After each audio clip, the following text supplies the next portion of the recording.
The Horizon franchise has always been a celebration of cars, but since its third installment, Forza Horizon has increasingly centered itself around the exhibition of extraordinary machinery. Cars in the real world that exist at the far edge of engineering possibility. These are not merely high-performance vehicles, they are technological statements, modern mechanical art that has inevitably standardized the 4-digit horsepower rating and supplying everything underneath required to make this a user-friendly experience.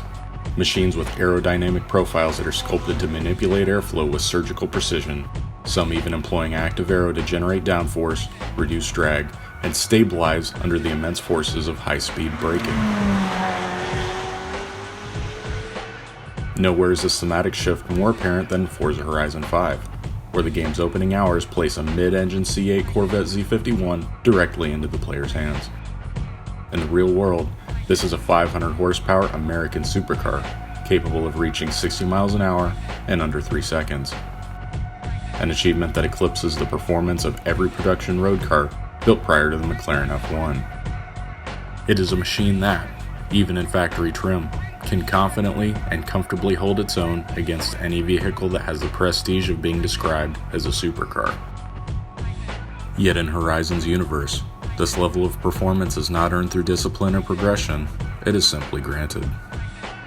No foundational driving lessons, no incremental climb through modest machinery, just unrestrained access to a car that would, in reality, demand respect, skill, and a driver attuned to the dynamics of what a mid-engine V8 provides. It reflects the franchise's contemporary philosophy: immediate spectacle, instant gratification, and a world where even the most serious hardware is treated as approachable and, if flawed, disposable. From the very beginning, Forza Horizon has made a habit of ushering players into its world behind the wheel of something fast and aspirational. The original Forza Horizon began with a high-speed run to the festival in a 5th-generation Viper battling alongside a Ferrari 599. It was an effective introduction that showcased the spectacle of what the Horizon experience was supposed to be. But unlike later entries, that spectacle was followed by a campaign that begins with a 90s Volkswagen given to the player to use against similarly equipped opponents for an appropriately paced storyline. This is in contrast to Horizon 5, where 400-plus horsepower machines become standard issue transportation the moment the game gives you full autonomy. This creates an interesting dynamic for those that see the title as a simple Xbox game rather than a celebration of driving or a vehicular playground. This gives the expectation that slower cars have little meaningful place within the Horizon world. The structure of the weekly event schedule reinforces this perception. Road racing events rarely utilize B-class machinery or anything below it, reserving classic vehicles to themed challenges that are often seen as a chore. And when players do utilize humbler cars, it is usually coincided with the addition of race tires, an engine swap, and a power-to-weight ratio that would seem comical to anyone raised on the disciplined progression of the early Gran Turismo era. In Horizon's contemporary ecosystem, performance is largely defined by an alchemy of magical weight reduction, improbable engine builds, and the dreaded all-wheel drive swap, a form of virtual homologation embraced by the online community and somewhat forced by playground games, as the de facto way to experience and enjoy this iteration of the automotive open world. Today, we are abandoning the typical homologation formula and instead focusing on 3 machines defined by restraint and economical driving pleasure. They are lightweight, modestly powered, and naturally capable. Cars that have become staples of amateur racing and spirited street driving alike. The first of the 3 is the NA Mazda Miata, arguably the modern blueprint for an accessible, lightweight sports car. Born from Mazda's desire to revive the spirit of the classic British roadster, the first iteration of the MX-5 Miata arrived in 1989 as a pure distillation of driver-focused engineering. The early Miata formula is simple: a naturally aspirated inline-4 tuned for linear, predictable response, a curb weight of under 2,500 pounds, a double wishbone suspension on all 4 corners that maintains consistent geometry under load, and a 5-speed manual transmission. The result wasn't brute speed, it was a platform optimized for clarity, feedback, and repeatable performance. Over the years, the Miata's reputation has only grown. It's become a fixture in grassroots motorsports, a go-to platform for autocross and track days, and has been the de facto standard for entry-level circuit racing for decades, spawning its own spec class sanctioned by the SCCA and the Wellen MX-5 Cup that now utilizes a purpose-built version of the modern Miata chassis.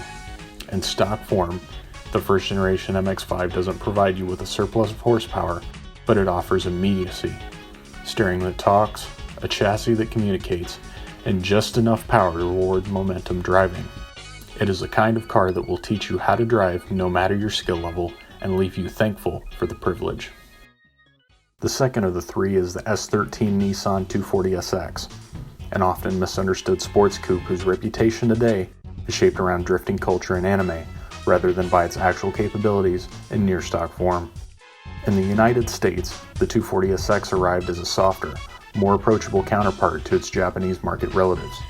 Neutered with 155 horsepower bricks sourced straight from the hardbody pickup, the KA24DE was arguably underpowered even in its prime, but the big displacement 4-pot delivers predictable, usable torque that fares well for daily use or the occasional parking lot power slide. Underneath, the S13 chassis offers a level of sophistication uncommon for its class. McPherson suspension up front, a multi-link rear, and geometry that encourages stability without sacrificing agility. While enthusiasts often lament what America didn't get, the turbocharged SR20, the American spec S13 carved out its own legacy, becoming a favorite in grassroots drifting for its communicative chassis and supremely mod-friendly platform. In untouched stock form, it is the opposite of a rocket ship, but it serves as a first stepping stone into something more capable, or in the right hands, a blank canvas for a shade tree mechanic to transform into a track day menace. The last of the three cars we'll be focusing on today is the first generation Honda CRX, what is essentially a sportier interpretation of the third generation Civic. The CRX was engineered around the maximization of quality and efficiency. In its hottest form, the first generation CRX could be had with a 120 horsepower version of the ZC D16 engine with dual overhead cams, a willingness to rev, and a curve weight hovering around 1,800 pounds.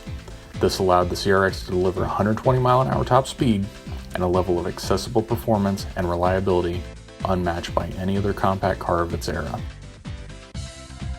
The CRX's lightweight chassis and elite handling dynamics sparked Honda's reputation for building top-tier sport compacts. Most of that legacy comes from the 88 to 2000 models though, and unlike the 4th, 5th, and 6th generation Civics, being equipped with a fully independent suspension at all four corners, the 3rd generation Civic and its CRX counterpart make do with a McPherson strut in the front and a coil-sprung beam in the rear.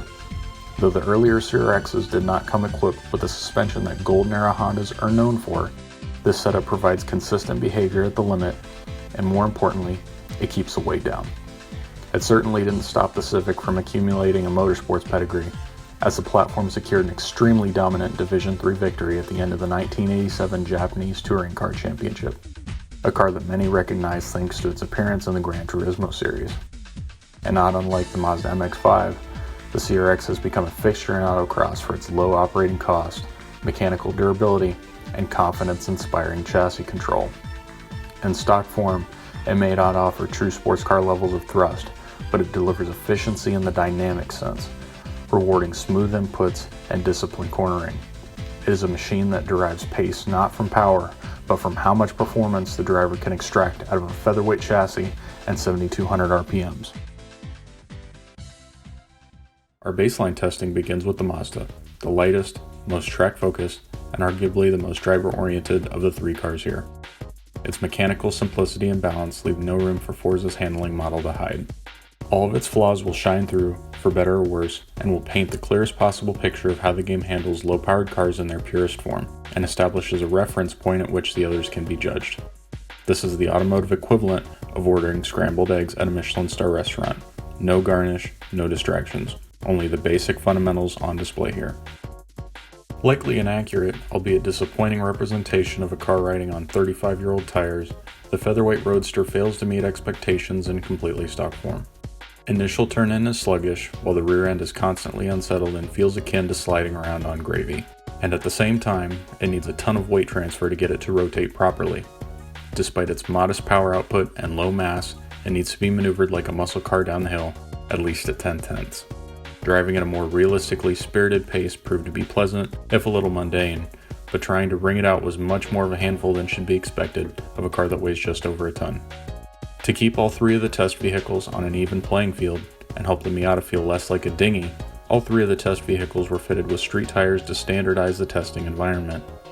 In addition, the choice was made to give the Miata an alignment that mirrors the recommended spec for a stock, later Model NA, to maximize its cornering capabilities without introducing an unfair level of modification.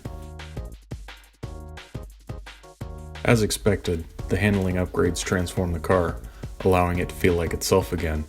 It does have a slightly higher grip limit, and when chucking it too hard into the corner, it recovers much more quickly and with far less drama.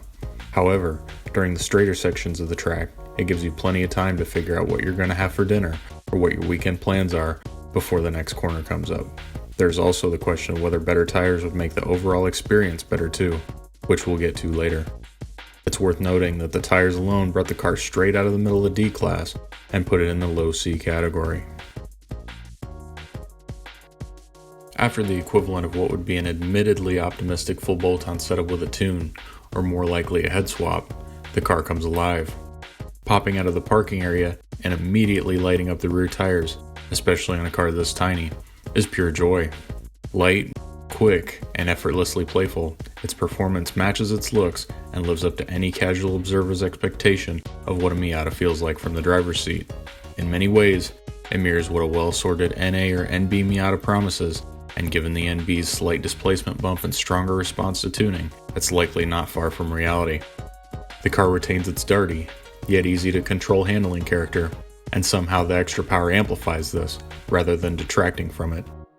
At this stage, the vehicle can be driven with almost infinite levels of precision or brute force, and either way, the Miata remains unbothered. At this power level, the Miata has a similar power-to-weight ratio to a stock BRZ or RX-8, and more than likely it would match or beat their pace on track.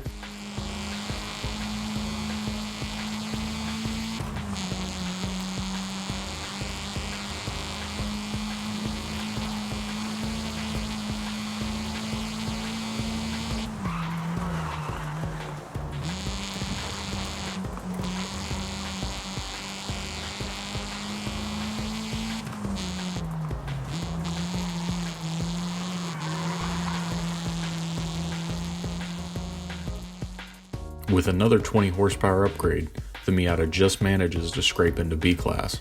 Stock Evos and STIs, G35s and 350Zs, and the S2000 live and rule here. Although 185 horsepower probably isn't a realistic power number for a 1.6, it's easily and reliably achievable through common engine swaps or mild forced induction, something that countless enthusiasts have proven. As the power-to-weight ratio would suggest, it now feels like a slightly less refined, slightly more rowdy S2000. The limitations of the body rigidity start to become apparent, but the core of its character remains unchanged.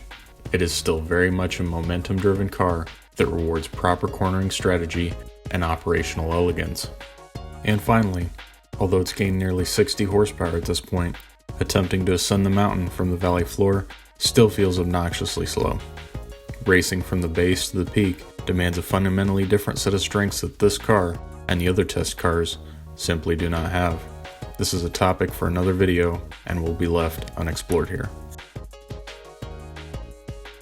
Taking the Miata to the track with street tires and a touch of camber feels exactly how it should. Easy to find the correct line, easy to manipulate, and extremely difficult to find yourself in a position where you're about to collide with the wall or another vehicle without any recourse. In similar traffic, the Miata finds itself with a rare degree of flexibility, with plenty of options to attack the pack, defend its position, and exploit racing lines that more powerful cars could only dream of. Its lone, unavoidable weakness reveals itself on the straights, where outright speed, or the lack thereof, becomes impossible to ignore. That weakness is magnified by the strength and experience of the competition. In the hands of an inexperienced driver, the Miata can be bullied by more powerful cars and ill-intentioned rivals, even without direct contact. Every erroneous input is strictly punished with both loss of momentum, speed, and race position. Living on the boundary between maximizing the car's potential and overdriving it becomes the entire experience. And whether that feels like the ultimate test or an exhaustive chore depends entirely on who's behind the wheel. Bringing the car back up to roughly 12.5 pounds per horsepower fundamentally changes how it wants to be driven. Steering can now be performed with a heavy application of the gas pedal. On a track this tight, it is a blessing and a curse, and any curve taken too fast can be mitigated to some extent, but at the cost of momentum and ultimately lap time. At this performance level, the Miata is almost always competing at a disadvantage in both outright power and tire width, meaning that again, the driver is at the mercy of the chassis keeping its composure at the limit. Success depends on choosing the optimal line and exercising strict restraint with the throttle application, even as competitors enjoy far greater thrust and mechanical grip. The result is a driving experience that favors precision over aggression, valuing discipline and consistency just as heavily as raw commitment. Though they are both front-engine, rear-wheel drive, four-cylinder, lightweight coupes designed in the late 80s by Japanese manufacturers for the international market, the execution of the NA Miata and the S13 could not be more different. One was chasing nostalgia, pure driving pleasure, and an emotional connection. The other was intended to be a cutesy, cheap coupe for hairdressers that could be spec'd out for spirited driving if so desired. At least, this was the case in the European and Japanese markets. The American spec S13 was a hodgepodge of arbitrary parts bin choices that offered only one power plant, but it did have a few tricks up its sleeve for those keen or frugal enough to look past more expensive or higher horsepower options in favor of the inherent benefits that come with a handling-focused, lightweight platform. The S13 was fitted with street tires, but unlike the Miata, the decision was made to forego any suspension tuning. Although it is severely lacking in camber, this 240SX makes up for it with a commonly overlooked piece of technical wonder in Forza Horizon: HiKIS four-wheel steering. This gives the car a handling advantage, and if nothing else, will help to further differentiate itself from the Miata. The addition of street tires brings this American version of the S13 chassis into the lower realms of the C-Class category. Though it is by far the slowest of the three cars, at least on paper, it doesn't feel like it, as long as gravity is working in its favor. Compared to the Mazda, the car feels noticeably more stable. Whether that stability stems from its longer wheelbase, the presence of four-wheel steering, or the suspension setup is anyone's guess.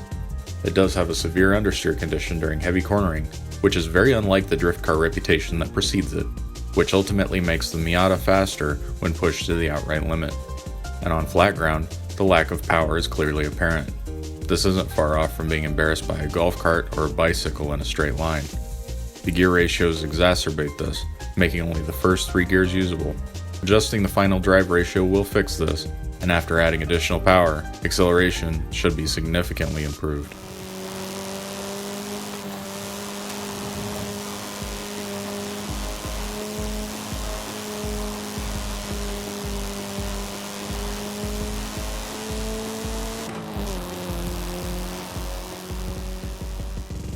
A 25% horsepower gain is a lot to ask out of a naturally aspirated KA, but it isn't unheard of, especially with the right cam and proper head porting, not to mention a good tune and quality bolt-ons.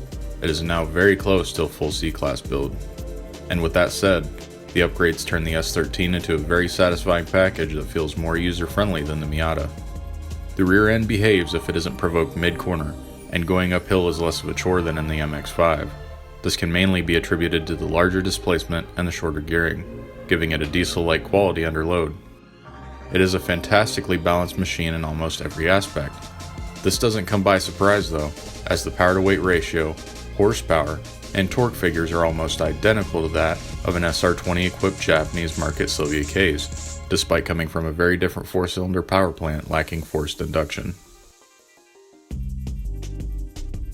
Pushing the car to 235 horsepower borders on the edge of what could be realistically achieved with this power plant, even with a big bore and stroke kit, ITBs, and the like, though this has been achieved fairly regularly with the addition of forced induction. While the power band is more muted in the low end, in the real world, a motor with a race cam would probably be near useless under 5,000 RPM. This would be fairly detrimental to the player experience though, and with so many cars to performance balance, It makes sense that the developers try not to handicap players with realism, especially on cars like this that require a large upgrade diet to make them competitive. And at this point, it's difficult to distinguish whether or not the car is better than it was at 205 horsepower. The car starts to feel like its diet is out of whack. It needs something else. More chassis rigidity, stickier tires, proper suspension and camber.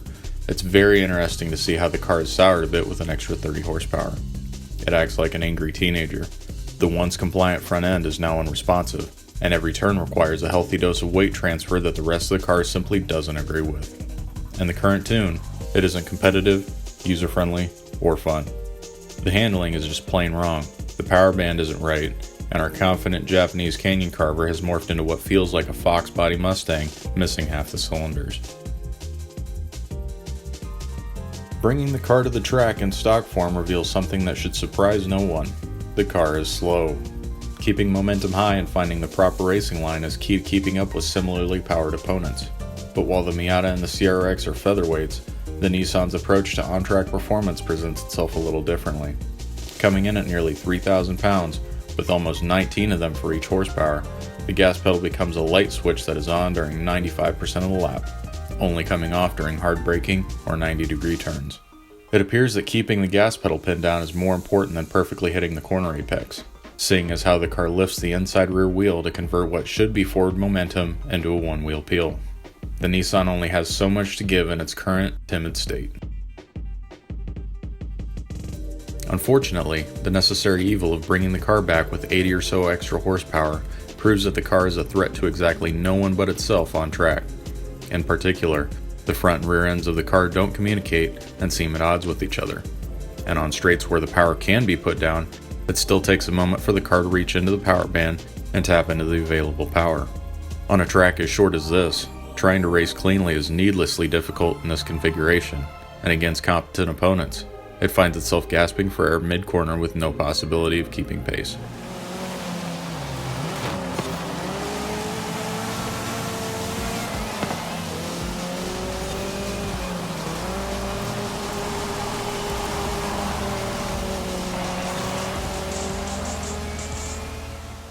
While not being part of the main test environment, the car was briefly put on race tires. It completely transformed the car, not keeping pace with stock GTRs and other modified Silvias. And while it still has the same shortcomings as before, the added grip dramatically masks the inherent quirks of the platform, allowing the driver to focus on the racing line and keeping the inside tire from lifting. It's interesting that putting on grippier tires allows the car to perform at a much higher level with seemingly no downside. But even at autocross events and open track days, most people, especially at this level, don't necessarily choose to events with race-oriented tires in the real world. And even the highest level of performance cars don't hit the streets on race tires, as they need a warm-up period to work properly and become unsafe with the slightest bit of moisture on the road, amongst other things. In short, while race or semi-race tires may be a necessary upgrade in Forza, if one wishes to replicate the slow car fast experience accurately, they should probably be avoided. The CRX is the oldest and lightest vehicle here, along with being the only one that is front-wheel drive. And Forza's presentation of it is extra sweet, being that they chose to model the car off of what appears to be a Mugen prototype or promotional vehicle of some sort. This is essentially the fastest version of the car from the factory, plus the addition of a handful of cosmetic parts and some suspension goodies. Without having to tune anything, it already has a fairly aggressive gearbox and a moderate amount of camber. And while 120 horsepower on tap doesn't sound like much these days, this would have been enough to hang with Z28 Camaros and SVO Mustangs in a straight line, and would have been a fair bit faster than the contemporary 300ZX, RX-7s, and the like. A bone stock CRX with the dual overhead cam engine would have been a fantastic machine to have back in the day, and the Mugen components are the icing on the cake. After fitting wheels with the Control Group street tires, the car is purely sublime. It has the opposite problem of the 240 with the power added. No matter how hard it gets pushed, it always has more to give. It feels like it could handle twice the horsepower, and a lot of that might be the Mugen parts. This isn't necessarily a fair test, as this isn't a car that was available from the dealership, or in North America at all for that matter. But even in its carbureted 60 horsepower configuration, automotive journalists were enamored with it, especially for its handling.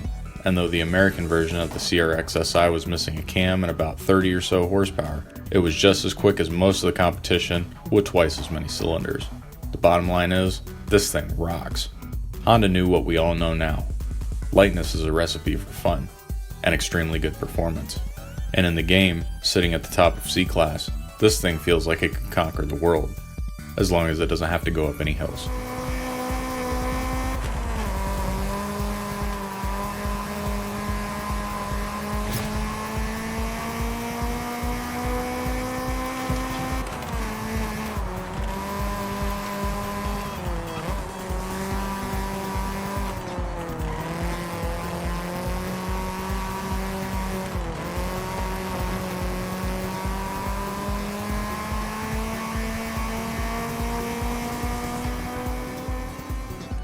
In the real world, there are a handful of common recipes to hit 150 horsepower with the early Hondas, including bolting a turbo to the D-Series cars or swapping a B-Series power plant out of an Integra or CRV. That being said, the D15 is more than capable of this power level with a cam and bolt-ons, and for the most part, it should retain its street manners if one should choose to use it as a daily driver. Throwing a cam at the little CRX turns the mild-mannered animal into one that's ready to attack at any moment, and still, it hooks up and gets down the road without issue. Approaching curves allow the CRX to show a more graceful side of its personality, rotating beautifully after lifting off the throttle. In the downhill, this car feels like a cheat code. Getting back on the throttle is where the CRX's plot armor begins to show some weakness. The amazing sprint through the first few gears and the fantastic cornering ability is followed by a moderate amount of torque steer and wheel spin, trying to accelerate out of the corners. This is a very minor and avoidable flaw that is unfortunately part of the front-wheel drive experience, and if the power was raised further, it would show up more prominently. This is why most front-wheel drive cars, even performance-oriented ones, usually exit the factory with 250 horsepower on the high end of the spectrum. As stated earlier though, the driver with a patient mindset will be able to minimize this with careful throttle input and a driving line that takes advantage of the available space on track. The trend of weakness being on full display continues as we transition from the momentum-heavy backroads and enter the stadium. The beautiful turning capability that was on display does not translate to the track whatsoever. The tight, congested turns on flat ground required heavy use of left foot braking, and even stock, there was some level of wheel spin coming out of turns. Trying to navigate the course with 7 other Hondas to compete with was chaotic. While the CRX held its own and was competitive in its own right, it wasn't as precise as the Miata and required more discipline to stay on the racing line and avoid the other cars. The 3rd gen Civic is a great platform, but the racetrack is not its strong suit like you would expect based on its earlier performance. With an equal power to weight ratio, it is up for debate whether it or the Miata was faster on track, but there's no question that the Miata was the best experience out of the bunch when it comes to closed course circuit racing.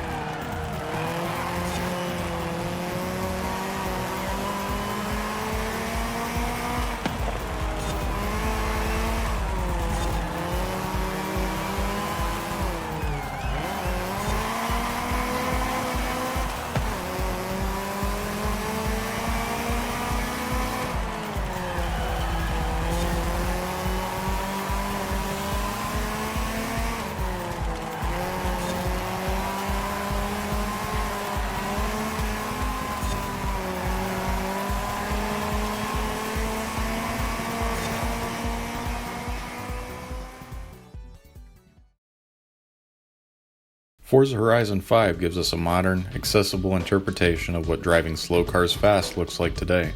Slick presentation, realistic but forgiving physics, and a world designed to keep momentum high. But to put that experience into proper context, we need a reference point shaped by an entirely different set of priorities. Enter the grandfather of driving, collecting, and building mundane cars into purpose-built track weapons, Gran Turismo 4.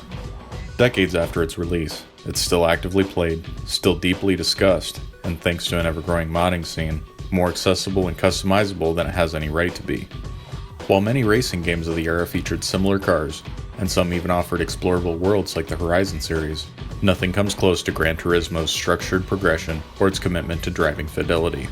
That makes it the perfect goalpost, a grounded, uncompromising benchmark against which Forza Horizon's physics, driving experience, and sense of vehicular performance can be measured. While Gran Turismo 4 lacks an explorable open world, it compensates with a deep catalog of circuits, some of which feel particularly familiar. In fact, several layouts feature sweeping curves and elevation changes that wouldn't feel out of place in Forza Horizon's Mexico, and on the larger tracks, these underpowered cars struggle in much the same way. The Grand Canyon circuit, on paper, would be an ideal comparison point, sharing a similar sense of scale and flow, but its loose dirt surface is a deal breaker. Many of the asphalt rally stages, while less dramatic in elevation than Horizon's mountain roads, still emphasize rhythm, weight transfer, and frequent changes in road width, echoing the Vulcan Sprint. Conversely, Forza's stadium circuit captures the tight, claustrophobic nature of Gran Turismo's early street circuits, compressed into the closed environment of the stadium. Let's work our way backwards and start with the Honda this time. Viewers may notice that, despite sharing the same familiar silhouette, this car does not wear Mugen branding. The version featured in Gran Turismo 4 is a JDM spec car with a 12-valve single-cam head, advanced fuel injection, at least for the time, and a still impressive 108 horsepower rating. In both aesthetic and performance terms, this makes it a far purer, if not more modest representation of Honda's early sport compact philosophy, stripped of period-correct aero, factory-backed upgrades, and the mythos that often surrounds the higher-spec variants. The car is left to stand on its fundamentals alone. And despite its lack of Mugen aero, upgraded suspension, and the 10 or so horsepower it lacks from Forza's rendition, the CRX immediately feels the most at home on track out of the three unmodified cars. While it doesn't exhibit quite the same level of dynamic sharpness as its Forza counterpart, it still feels fundamentally alike, retaining its characteristic sense of playfulness. Direction changes are executed with the same willingness and reactivity, though they are accompanied by an increased body roll and lower overall grip threshold at both ends of the car. More than anything, the CRX exudes confidence. Its responses are predictable, its limits are clearly defined, and its behavior encourages commitment rather than hesitation. Where the Miata educates the driver, the CRX enhances, turning the average Joe into Ayrton Senna. In doing so, it serves as a quiet rebuttal to the modern fixation on horsepower, proving that genuine driving enjoyment can be found with little more than 100 horses. Supplementing the CRX with a 40% increase in horsepower proves far less transformative than it does in Forza Horizon. While the car remains a supremely capable front-wheel drive track toy, it never quite delivers the expected sense of flickability or directness, even after lowering the suspension and cranking up the front camber. This shortfall ultimately exposes the age and biases of Gran Turismo's physics model, particularly in its treatment of front-drive platforms, which consistently exhibit a lack of stability. Although stickier tires and the addition of a wing could potentially improve driving feel, the handling behavior of the front-wheel drive cars ultimately funnel players toward rear and all-wheel drive alternatives, which benefit from inherent dynamic advantages in the real world, and in some cases, grip-boosting behavior in Gran Turismo that the front-drive roster simply lacks. After a comically long tuning session, punctuated by repeated beatdowns at the hands of a bone-stock Celica ST205, the suspension was finally close enough to the Mugen. Even so, the car feels lazier than it should, and attempting to trail brake into corners is pointless, causing the car to straighten out and push rather than rotate. That said, Gran Turismo does offer enough depth within its tuning systems to rehabilitate a soft, unmotivated hot hatch that is something approaching competence. With sufficient driver finesse and careful corner anticipation, the CRX is still a serviceable choice at this power level, all without abandoning the default tire compound or tacking on a wing. This does, however, require an excessive amount of front camber and setting the rear ride height like an unloaded Sprinter van. In Forza, such a setup would be wildly unstable at speed and aggressively oversteer prone. Here, it's the bare minimum to make the car wake up and move through the twisties. Neither version of the CRX and Gran Turismo matches the expectation of their Forza counterparts, and the addition of extra horsepower only widens that disparity.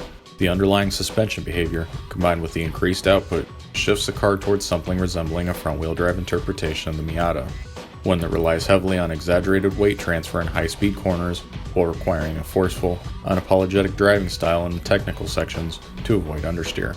The result is a driving experience that feels unintuitive and at odds with the car's lightweight, momentum-driven ethos, raising legitimate questions as to whether exploring these platforms in Gran Turismo might be a letdown. The S13 is the most pedestrian of the trio, and in this particular case, the most distinguishable between the two games. Though Gran Turismo 4 features the 240SX in name, in practice, those examples are actually JDM 180SX models that feature the SR20 DET, rather than the power plant that comes in the American market cars.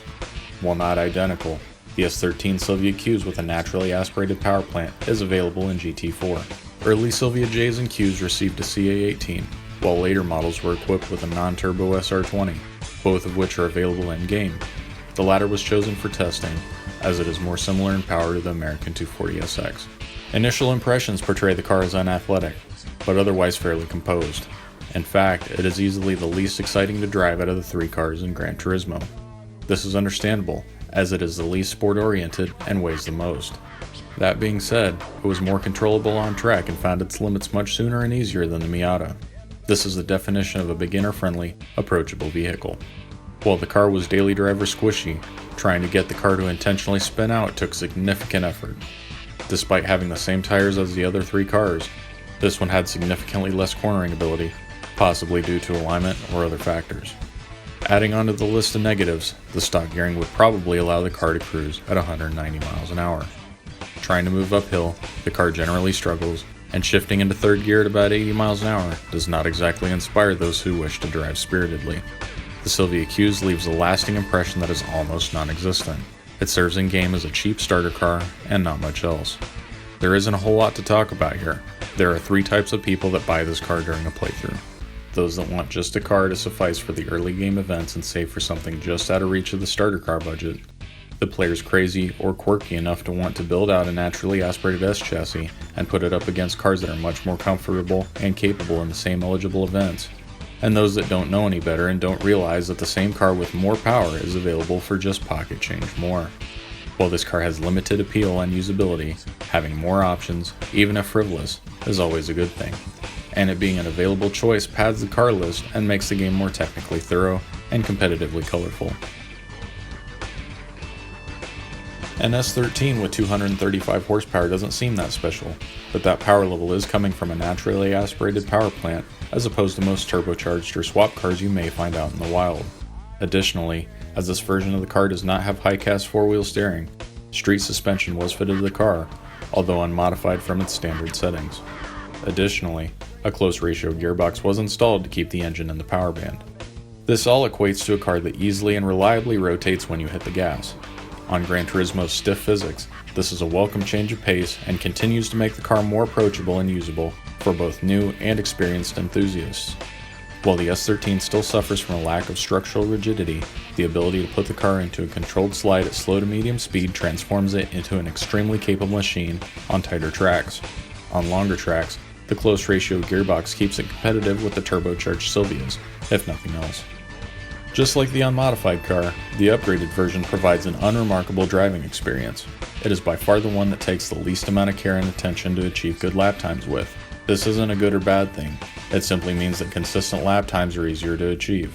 It won't provide a challenge or a unique experience, but for newbies and people who just want to build something that is quick and uncomplicated, it finds itself in an unexpectedly positive light. And with that, we move away from the rubber mallet that is the S chassis and transition back to the center punch of the Miata, or at least, that's what the romanticized, picture-perfect exemplification of a car that, like the 240, is more often found kitted up than bone stock if you find one on the street. Surprisingly enough, this car feels almost identical to the one in Forza. The undersprung, over-dampened, soft, lazy feel that doesn't belong on a car known for being ultra-capable on track is here on full display. Somehow, despite Gran Turismo's conservative, no-nonsense handling model, it perfectly captures the sheet cake adjacent feel of the car at high speed. While this obviously isn't a good thing in terms of driving performance, it does restore confidence in the real driving simulator's commitment to realism. Though the baseline car lacks grip and confidence, Gran Turismo could not have done a better job at porting the driving experience that the Miata provides into a virtual racing environment. We reach another divergence between the two games. Installing street suspension, increasing power output to nearly 190 horsepower, and adding a few other drivetrain upgrades expectedly makes the car faster. But this iteration of the car is the best out of the trio in both games. While the upgraded car in Forza felt pretty good but had its quirks, the machine here feels flawless. The extra power, the shorter gears, and especially the stiffer suspension transforms the vehicle into a true performer. It feels like a completely different car, and under everything but the most violent of driving maneuvers, the Miata is an extremely confidence-inspiring platform. The song and dance is still the same as the stock car. It requires you to keep momentum high and sling the car into corners at the right speed. But now, that speed is much easier to find, both up and down the gears. You can tell that back then, Polyphony Digital had a keen eye for detail, and that shows up in the tuning menu. With all of the upgrades, the Miata can be tuned to push nearly 300 horsepower with forced induction. And while some players will inevitably skip any progression between the car in unmodified condition and one that is simply a Mazda shell that bears expensive aftermarket parts, there's a wide variety of usability here. That, combined with a natural career progression, encourages players to continually invest into the car and slowly add parts to it as the prize money comes in. And at only 190 horsepower, this cannot be considered a slow car anymore. This is the Goldilocks zone that blurs the line between quick cars and fast cars. There are various ways to progress through the game, and one of the common early game events are the asphalt rally stages, and here, the Miata is elite. Its unsophisticated drive terrain and naturally aspirated power plant gets put to the test against various rally legends. In this particular case, that legend happens to be the Lancia Delta HF Integrale. This is a turbocharged, 6-time rally championship winning homologated street car, with all-wheel drive and a 0 to 60 time in the low 5s. The Miata should be an easy target to hunt down on a tight closed course, but as you can see, it doesn't hold a candle to the lightweight roadster.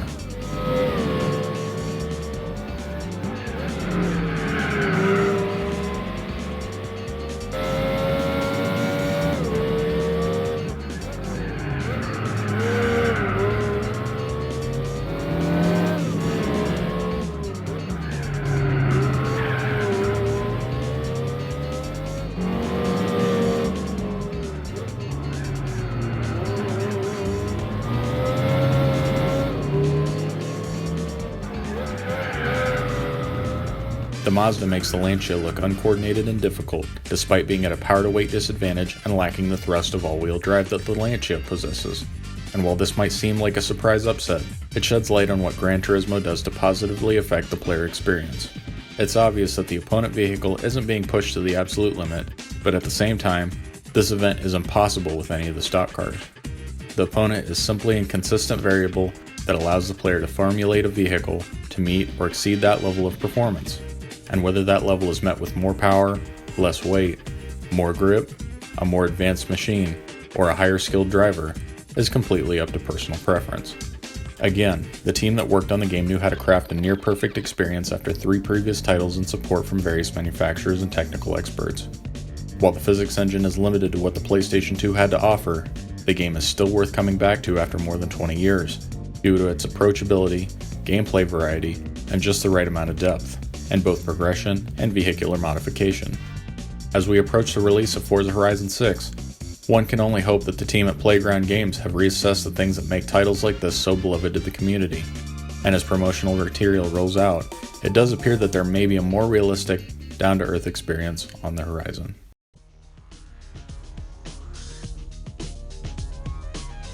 If you want a definitive answer on whether driving slow cars fast in Forza is fun, the reason we'll take is that it could be.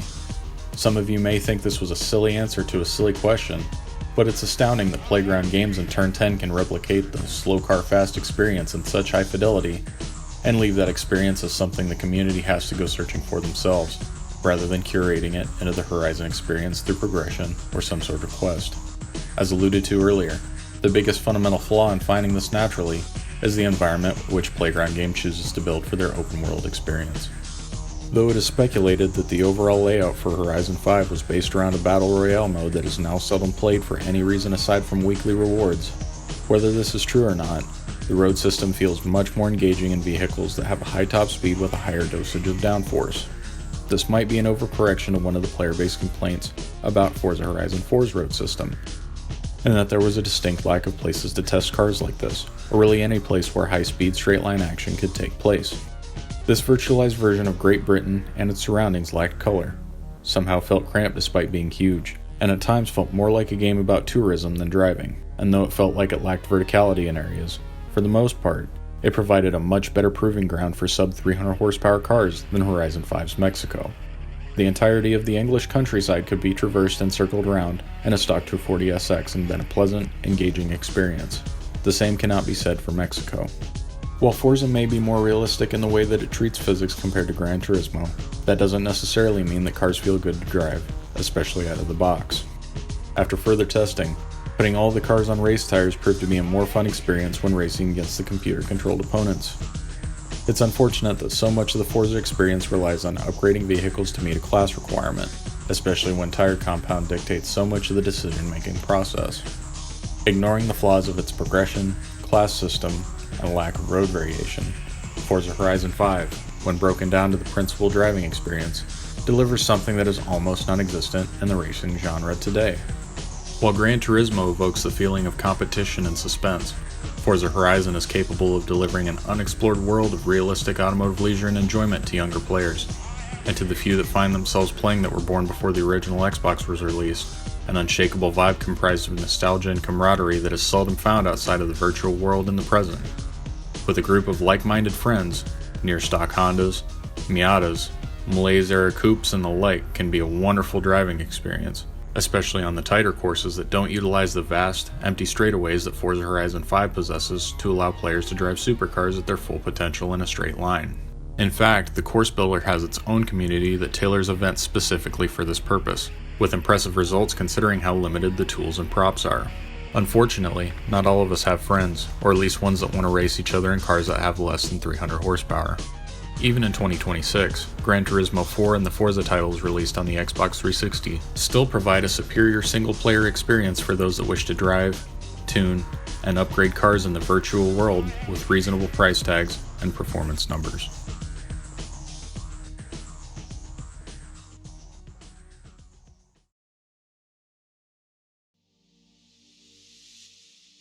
If you're still watching, I'd just like to say thank you for tuning in today. This is the first video on the channel in 5 years, and I intended to get this video done mid-January, but unfortunately that didn't happen. That being said, I have a mini-series on tuning cars in Forza on the back burner, along with another editorial video. If you'd like to see any of that, be sure to hit subscribe, and hopefully I'll see you on the next video.